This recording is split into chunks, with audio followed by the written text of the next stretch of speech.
Down the mine.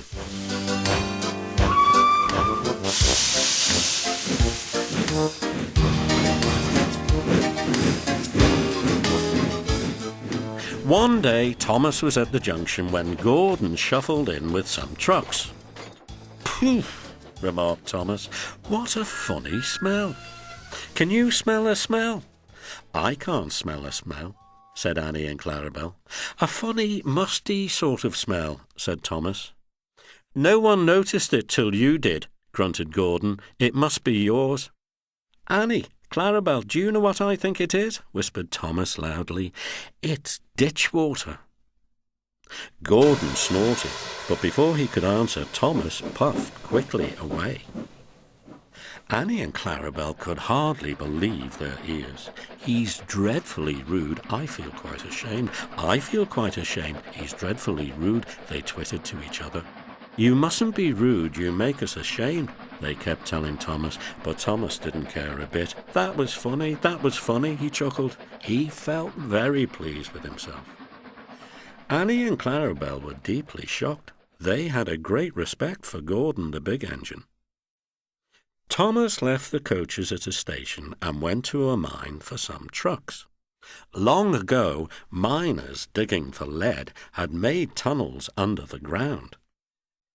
Though strong enough to hold up trucks, their roofs could not bear the weight of engines. A large notice said, "Danger! Engines must not pass this board."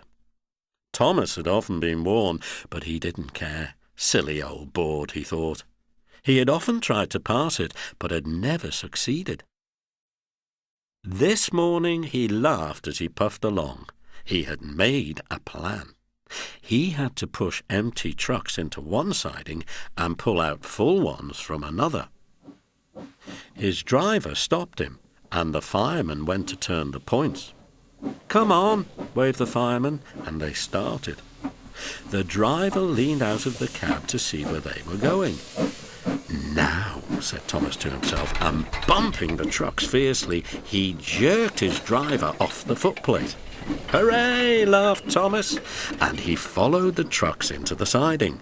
"Stupid old board," said Thomas as he passed it. "There's no danger, there's no danger." His driver, unhurt, jumped up. "Look out!" he shouted. The fireman clambered into the cab.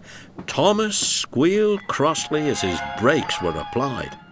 "It's quite safe," he hissed. "Come back," yelled the driver. But before they could move, there was a rumbling and the rails quivered. The fireman jumped clear. As he did so, the ballast slipped away and the rails sagged and broke. "Fire and smoke," said Thomas. "I'm sunk." And he was.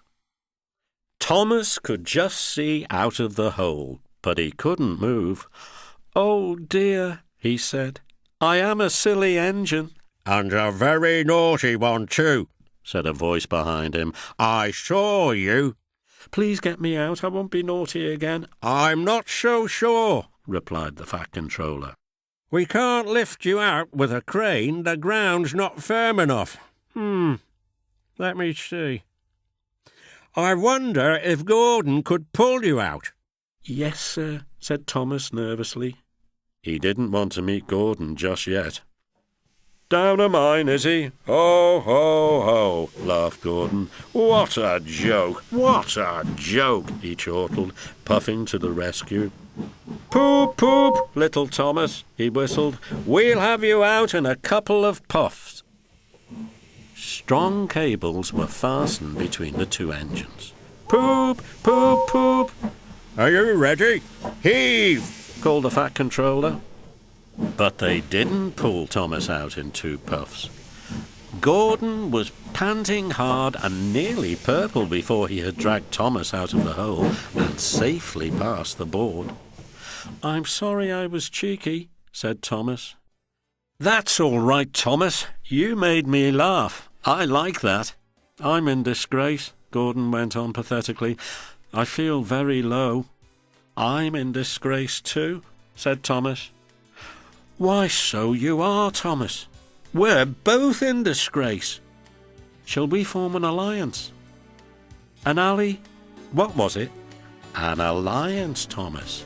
United we stand, together we fall, said Gordon grandly. You help me, and I help you.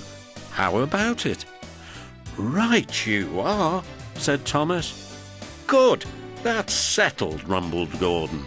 And buffer to buffer, the allies puffed home.